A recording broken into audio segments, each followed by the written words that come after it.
4 line भूमिका के भाव से आवाज।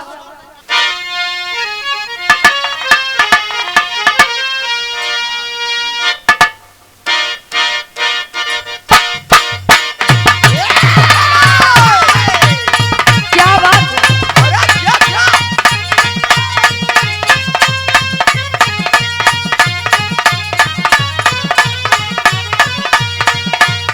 अरे जिया बहादुर, क्या बात है।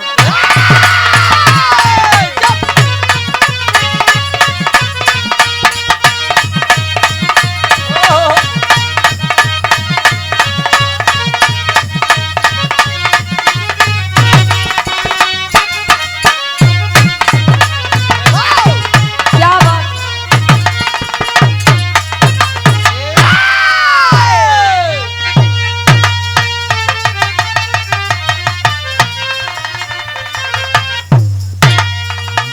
अब सवरिया रे राम रे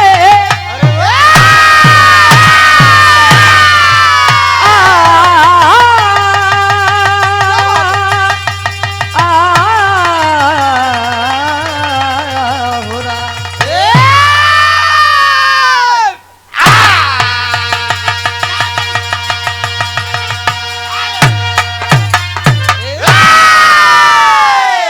वीर होते कैसे हैं? जे सामने से वार करे कबीर कहा था। कबीर जी अपने कलम के माध्यम से 4 लाइन बड़ी ऊंची बात बयां करते हैं। इनका अरे वाह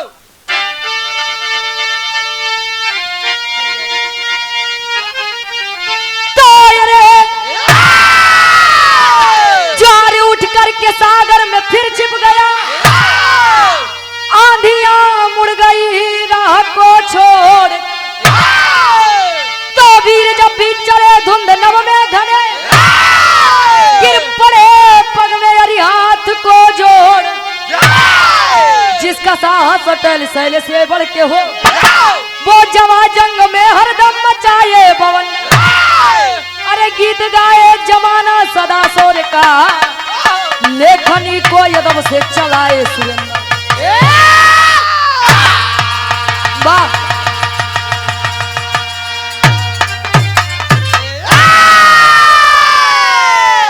अरे गीत गाए जमाना सदा सोर का, लेखनी को यदव से चलाए सुरेंद्र। हमारे कवि जी आप आदरणीय जौनपुर की पावन धरती से श्री सुरेंद्र नाथ यादव जी अध्यापक साहब अपनी कलम के माध्यम से बड़ी ऊंची बात लिखते हैं वीरों के बारे में। किस लिए किसी का इतिहास गाया जाता है? मेरा रूप पीछे मर जाए तो हर इतिहास गवाए। इसी साए के नीचे भैया मेरा रूप पीछे पर जिंदगी नाश कर दिया, ओकरे पीछे तहार इतिहास गवाई। ये अपन चड्ढी सूंघे से वाह वाह रे प्रमोद भैया, चड्ढी वाले पहलवान वाह। कोई जवाब नहीं है। वहां नर जाए दे। इतनी ऊंची ऊंची बात बताई देते न, का बताई कुछ न सही कहा गवा।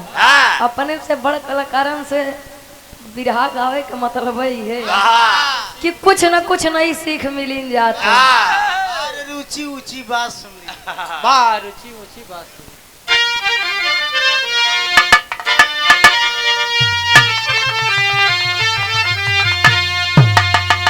नायक नायिका के बाद बा मेहरारू अपने आप का हमेशा 20 लगा वही के रहता। गोर काहे मेहरारू करिए नहीं होती। पालिश पुट्टी लगाए गोर वैसे फिर वैसे हो जाए। का बतावे काका जाए। काका जाए काकी जावे। हाँ ये नारी तो सब परेशान बाटे।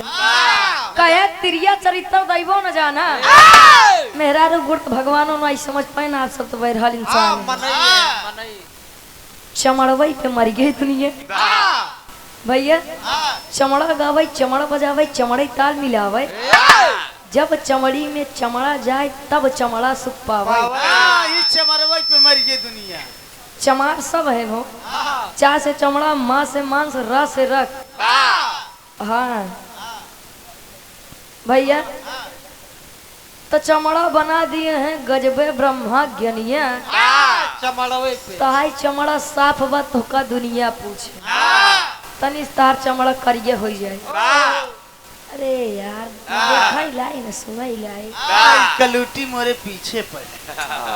क्या बात है भैया जब सब चाहिए सुघरी वाला तो हमारी कदरवा का होई एका हैदर अली गुरुजी गावत रहे अगर भैया ये गोरकैन पे सब मरबे तो जे करिया हाँ वो कहाँ जाए चला भागवत देखता संकेत करता है काले को पिया काला न कहो काला सब में आला है काली पुतली काला काजल आंख में रहने वाला है करिया का महत्व है गोरकाए पगर तनी से करिया लग जाए गजब तिलवा क्या बात है भैया लेकिन अगर करिए तनी गुजर का चाहिए तो मां सारे निवरका होई के करे तात मारी के लेना साहब अब वही दाढ़ी तनी सफेद होए लागे बार सफेद होए लागे अरे यार भाई लगवा में बड़ा बेकार लागत गोदरेज वाली तो कैसे कह दा मेहरारू पालिश पुट्टी लगावा थी इन लई जात होई अपने वाली के लिए हाँ करावत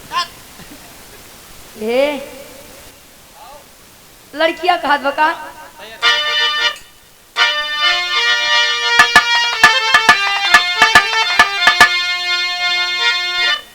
मैं नाजे हुस्न हूँ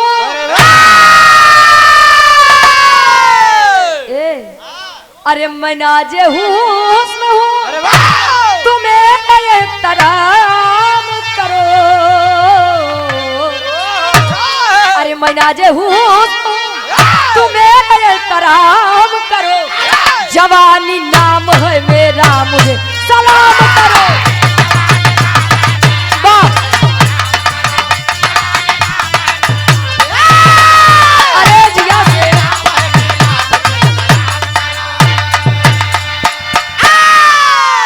तबले लड़कों का हे रे एमू सुन दांत तोरी में आई से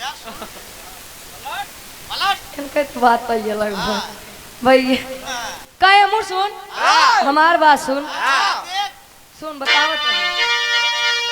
अरे तुझे सलाम करूं अरे तुझे सलाम करूं तो तू मेरा एक काम करो भैया 5 नाव गिनाए 10 रुपये दुई पंचे 10 2 पंचे 10 बराबर बारे साहब सरवनी खतौनी नाम है हमका लागत है कुंभ के मारा है बेचारी कुंभ से लौट के आवत है बिसर के बैठ जा राधे बाबू बैठ जा बैठ जाए तो आप पाँव भारी हो जाए लड़का कहे का अरे तुझे सलाम करूं या तू मेरा एक काम करो अरे तू अपनी मस्त जवानी हमारे नाम वाह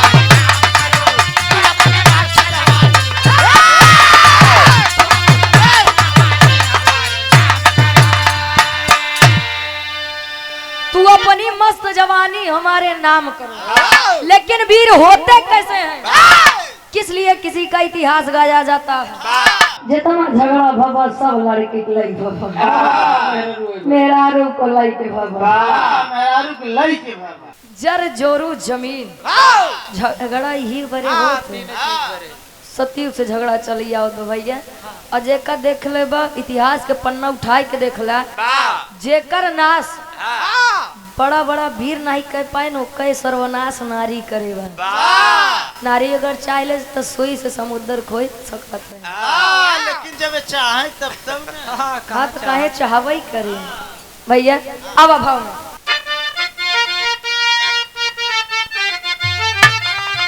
अरे लहू की धार पे अरे तो लहू की धार पे अब जवान लिखी जाती है अरे लहू की धार पे अरे जवान लिखी जाती है अरे आन पर जान दे कहानी की जाती है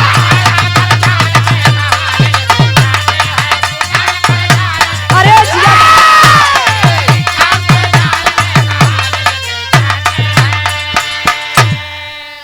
लहू की धार पे जवानी लिख जाती है अरे यान पर जान दे कहानी लिखी जाती है लहू की धार पे जवानी लिखी जाती है आन पर जान दे कहानी लिखी जाती है वीर मर्द ऊ आज अपने बात पे अपने जवान पे अपने पानी खातिर अपन जान दे दे। पानी बहाई न पावे। दुई पानी होत हो, एक इज्जत वाला एक पियई वाला। आज के मर्द लोग सुबेरे का कहत हैं संझा ले का हो जात बा ओ का नहीं सही जान सकता भैया। हमरे बिरहा की कहानी की शुरुआत जौहरी छन से लिया गा कैसे।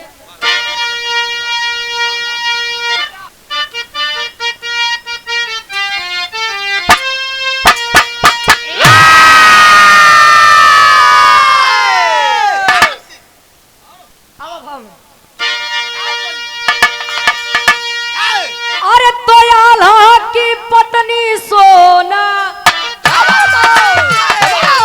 सुंदर सुशील थी पावन,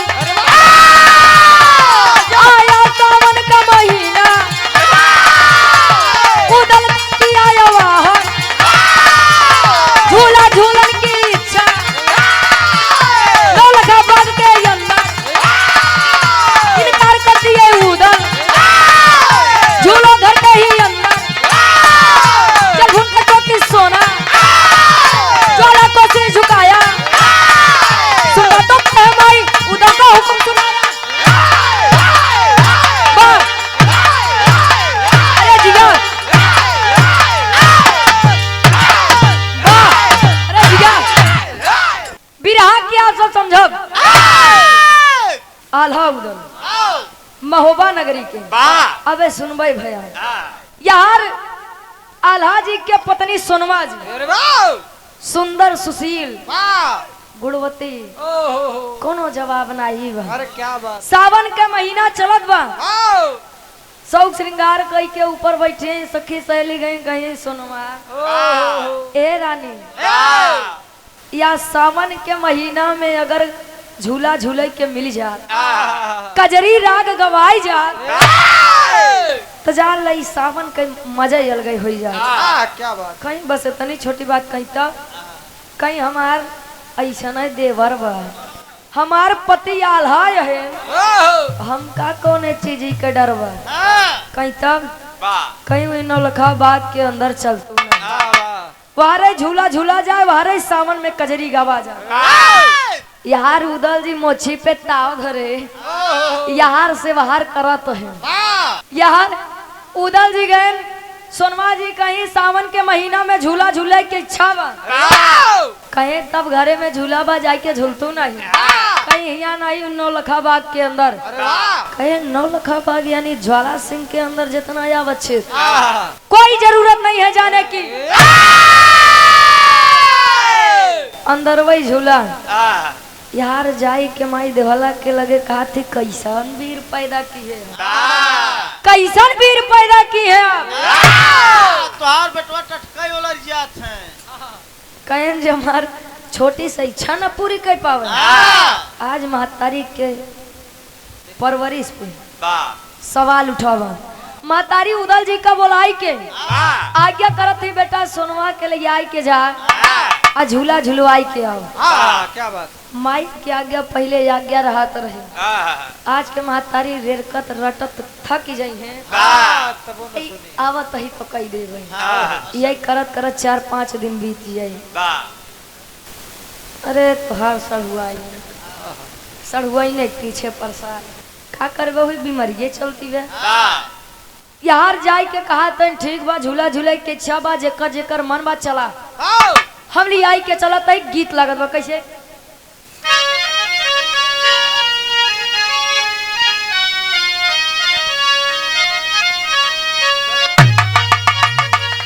अरे तगगरी पे गगरी अरे गगरिया ऊपर गगरी कि गगरी छुआई जई है रजऊ अरे गगरी छुआई जई है रजऊ ता जई है धरा मामा नसाई हो गगरी छुआई जई है रजऊ। क्या बात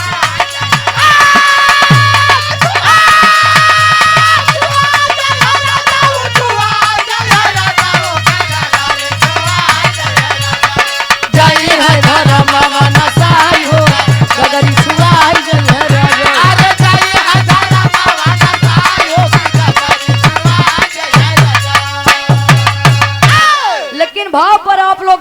के नौलखा बाग के अंदर जाई के आज जुगाड़ बनत बा झूला के।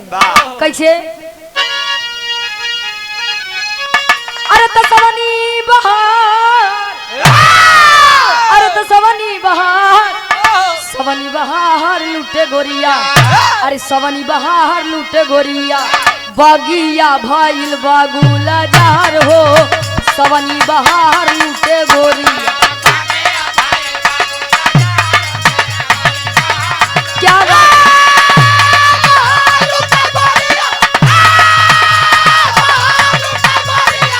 क्या बात,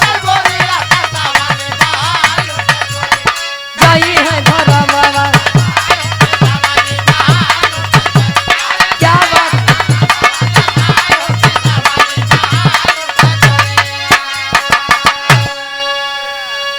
यार झूला डाल देन कहे तू सब झूला हमार वीरन के काम ही झूला झूलब नहीं बा। हम जैसन वीरन के काम का बा, अरे डाली के झुलनवा उदल अब खोजे शिकार हो, पथरी के ज्वाला राजा आइलते ही बार हो,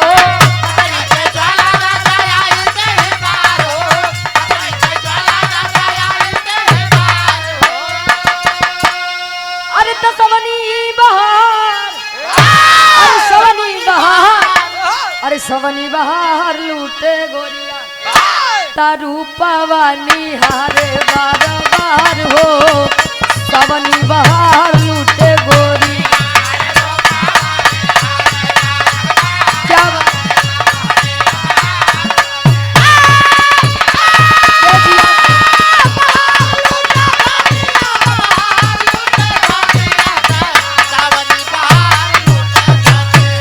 रूपावानी हारे बार बार हो, सवनी बहार।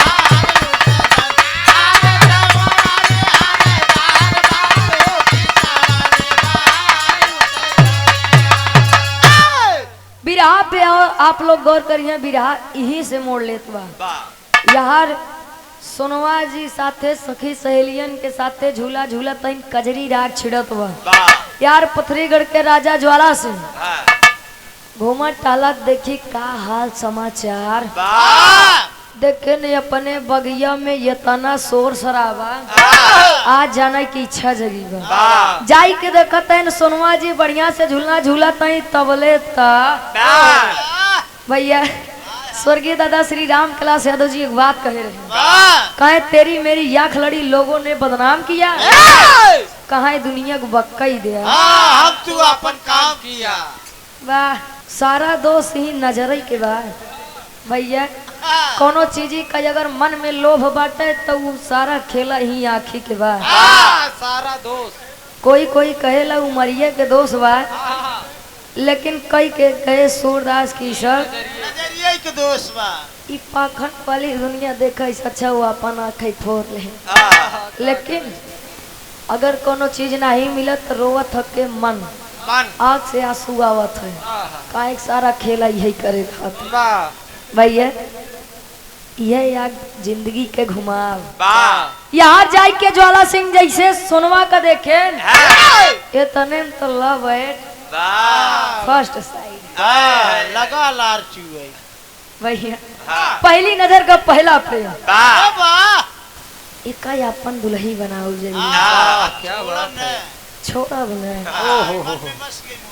तू अपन बता का कहे इनका हम अपन रानी बनाओ चाहिए जवन हुई जाई के चेहरा निहारा तब ले कभी जी टेरी के भाव में लिखा था इनका,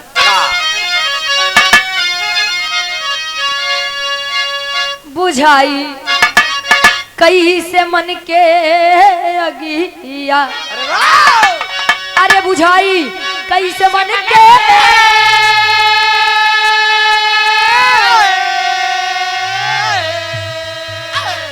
बुझाई कई से मन के अगिया, तो पागल भंवर हो गया देख कुसुम करुणामय, अरे करुणामय, अरे करुणा, तो पागल भ्रमर हो गया देख कुसुम करुणामय भैया। बुझाई कैसे मन के अगिया, भ्रमर के कर तुलना की है राजा ज्वाला सिंह के, कुसुम यानी फूल सोनवा जी के हाँ। ये देखत है तब ले सोनवा जी कहीं का देखत है चक्कर का बा कह रानी आप चाहे जहाँ के हो हम ये कसम नहीं जानी लेकिन हम कहीं आपसे प्रेम हो जीवा आई लव यू नौ पढ़े हाँ उनका इंग्लिश के बाबू पढ़ा रहे हैं ज्वाला सिंह का हमें आपसे प्रेम हो गया है हम आपसे शादी करना चाहते हैं वो तो पूछत तहन आज के लड़के ये साल लाइल बनी से नूर है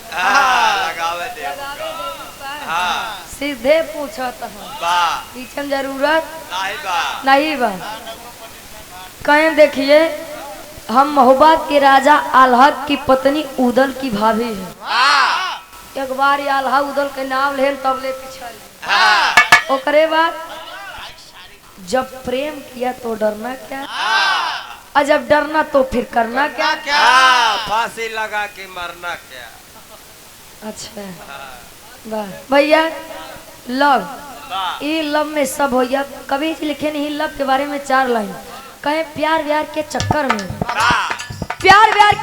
में सब घर परिवार छूट गई बेगाना से प्यार बढ़ल अपहन से नाता टूट गई 4 दिन के चढ़ल जवानी 4 दिन के चढ़ल जवानी एक दिन सोता उतर जाई चचू खुले के पहले बबुआ सारा सब ये प्यार व्यार के चक्कर में देखा था सब दूर हो जाता है प्रमोद भैया एक बात कहे कि लोग इतना बिजी हो जाता है कि रुपया पैसा धन दौलत कमाए बड़े अपन लड़कियां परानी छोड़ के दूरी हो जाता है आज के समय ये इतना महंगाई वाला बा घरे 5 मनैया 5 जने कमावे तो हो पूरा ना हो क्या है इस संसार में रह के काका तब मोह माया छोड़ के वही माया पर ध्यान दे तब भाई लोग पूछे हैं नहीं तो जा भैया तू के है तू का चिन्हवा ही नहीं करी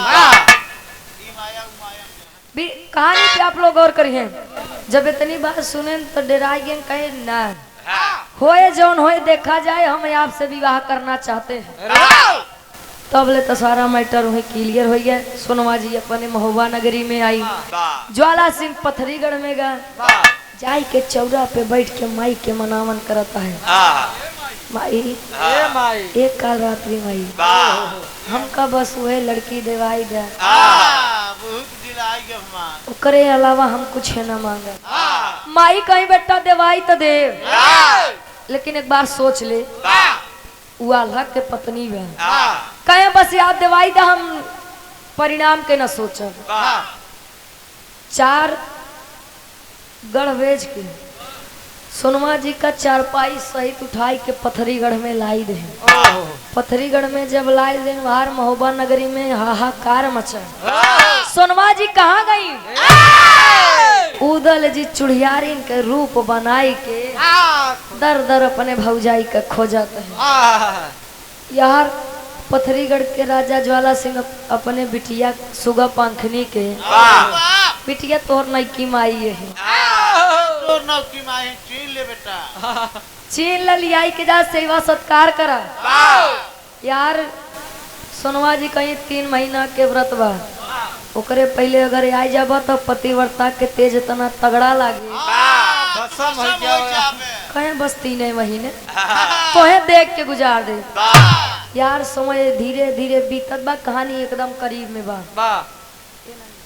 यार भवा का धीरे धीरे पहुंचे पथरीगढ़ ज्वाला सिंह के दरबार के बगले सोनवा जी सुनी जान गई हमार खबरी सुबह पंखनी के कहीं बिटिया जाली आया तक चूड़ी पहन ली उदल जी अपने भौजाई का ऐसे देखे भाभी ए भौजी हमारे भैया के प्रेम में का कमी रही जवानी आई के ऐसा ज्वाला सिंह जैसा राजा तू घरे आई गए कहीं सुना हम अपने मर्जी से यहाँ नहीं आए बाटे अपने भैया के जाई के बताई दे अगर 1 महीना के अंदर अंदर हमका यहाँ से नहीं ले आई के गए हम अपन जान दे देव लेकिन यहाँ ज्वाला सिंह के स्वीकार न करब यार पलटन सजत बा महोबा नगरी पे खाटी वीर स्तर जो लगत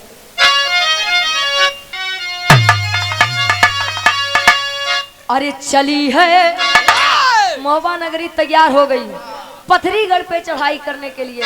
अरे जवानों उठो, छोड़ना नहीं है सालों को सारन के भैया। अरे चली है फौज महो बेटी रे यारी का मान तोड़ेंगे। वाह!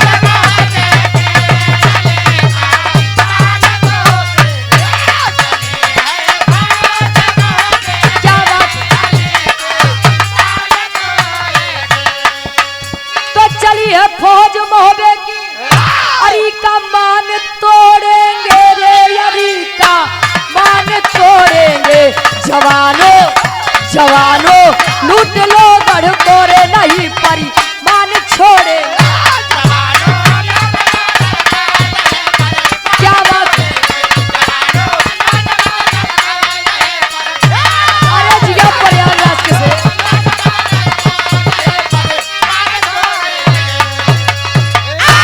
ढा दो दुर्ग बैरी का, करो संकोच ना कोई, करो संकोच ना कोई रे, करो संकोच ना कोई। जवानों जवानों लूट लो गढ़ कोरे, नहीं परी मान छोड़े।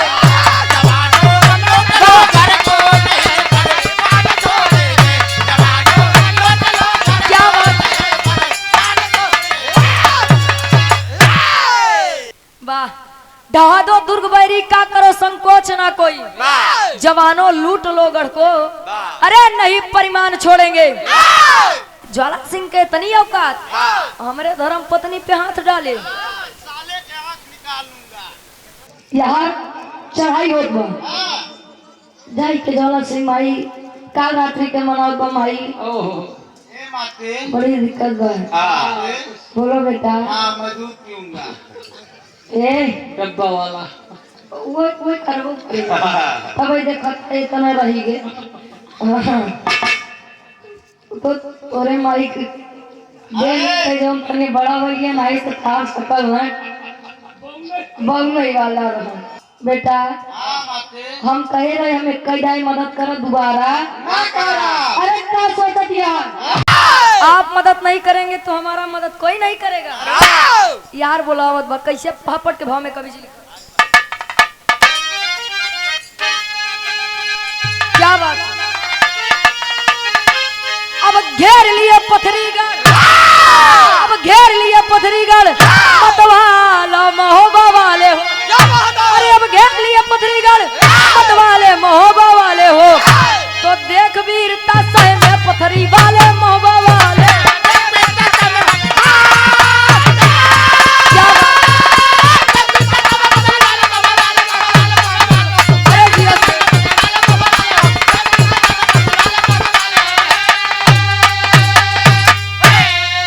अरे खबर भेजकर ज्वाला सिंह सुरजा मालिक को बुलवाया हो। अरे तो फूंक फेंक कर देख देखो, सारी पलटन को पत्थर बनवाया हो। आल्हा आए गुरु के हवाले महोबा वाले हो। तो देख वीरता से में पत्थरी वाले महोबा वाले।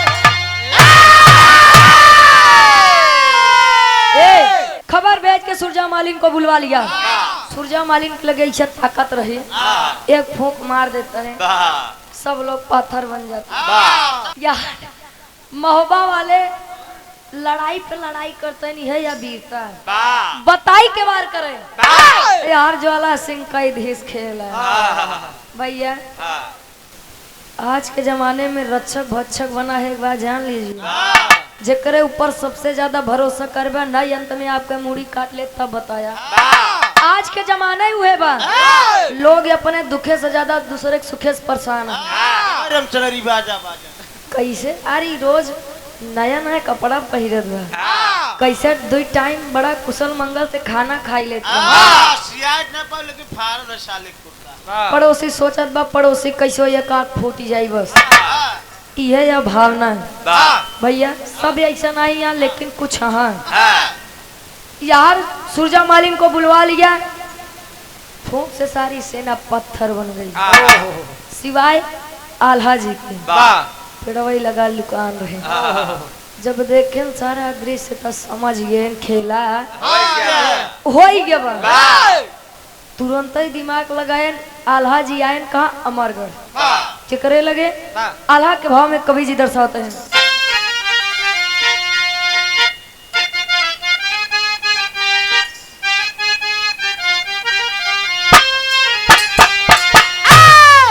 अरे वीरो हो आखिर तक ना हार नाही मनी है भैया।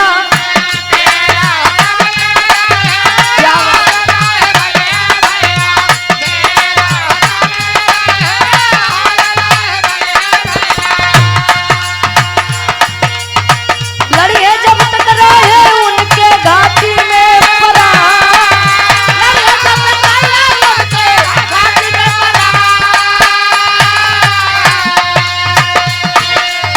आन बान शान पेलू चाई दी है जनवा पंचो।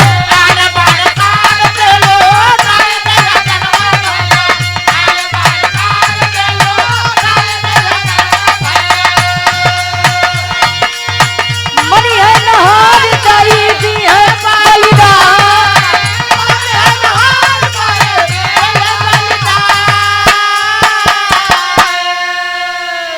आल्हा जी छत्तीसगढ़ अमर गुरु के पास गए। अमर गुरु अपने ध्यान में मस्त हैं। समय बीता ध्यान टूटा। बेटा आल्हा कैसे आना हुआ? स्वामी आप तो जाननहार है, आपसे क्या बताया जाए? कहे ठीक बा।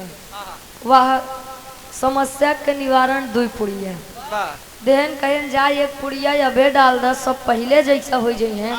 और 1 पुड़िया तब खोलिया जब दोबारा उस सुरजा मालिनी आए तब 2 पुड़िया लई के आए। सगरी सेना का फिर से इंसान के रूप में परिवर्तित करें। दोबारा सुरजा मालिनी आई पुड़िया खोल दे असर नहीं बा। आज ज्वाला सिंह जान गए न बचा बोचा। यार मैदान में झगड़ा होत बा, युद्ध होत बा, तलवार चल रही है, खून की धारा बह रही है। इतने आल्हा जी गए ज्वाला सिंह के हुए कलर पकड़े लियाई के सोनवा जी के कदम में गिराई दे। ये आपका गुनहगार है, आप सजा दीजिए। सोनवा जी कहीं छोड़ हुए कहो इतनी मदद हम करें। अरे तोरे चक्कर में खून बहावा हम लड़ा, हम तो एक छोड़ देते। ऐसा छोड़वाए देबा? स्वामी बात तो हमार सुन ला है। काहे रिसियात है? कहे बताओ। कहीं निकर बिटिया सुगा पंखनी। जब तक हम यहाँ रहे तब तक हमार सेवा सत्कार बहुत करेबा, बड़ी संस्कारी बा। मारे से पहले पहले कर कन्यादान करवाई ले। अपने बेटवा इंदल के बियाह एसी करवाई दे। ओकरे बाद जौन करे खोए कवन कैले हां। आखिरी में भवा का खड़ी के भाव में कवि जी लिखा।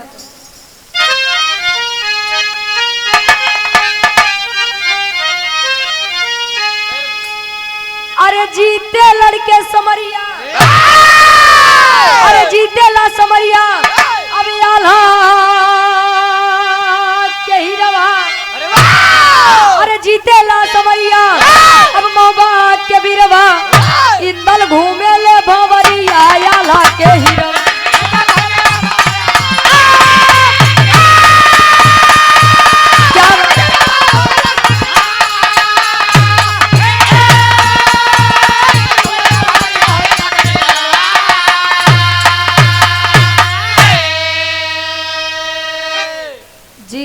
लड़के समरिया मोहबाग के बिरवा, इंदल घूमे ले भंवरिया, आल्हा के बिरवा। यह बिरहा में सोनवा जी के हरण भाई। दूसरा उदल जी चुड़ियारिन के भेष बनाए। तीसरी बात इंदल यानी आल्हा के बेटवा इंदल जी का विवाह सुगा पंखनी से भा। भैया यहाँ तो ज्वाला सिंह के दम लगा बा, कैसे बियाह करते जाते हैं हमार जान बचता। काहे का?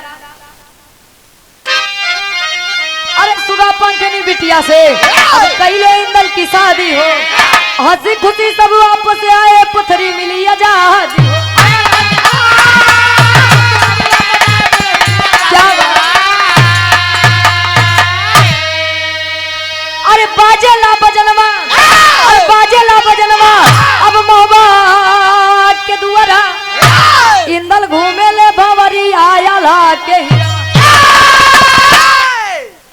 पंखनी बिटिया से कैले इंदल की शादी। वाह। हंसी खुशी सब वापस से आए, पथरी मिली आजादी। नाथ जा बिटिया यार सुगा पंखनी महोबा नगरी के दुल्ही बनी।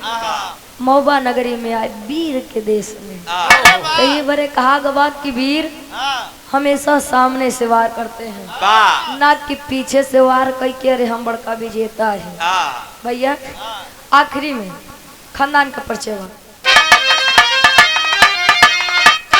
गुरु बिहारी गुरु गणेश गुरु रामलाल गुड़गाए।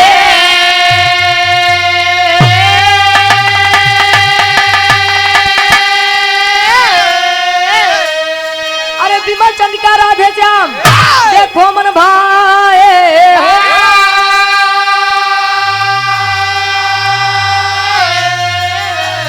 बुझाई कैसे मन के अगिया, अरे बुझाई कैसे मन के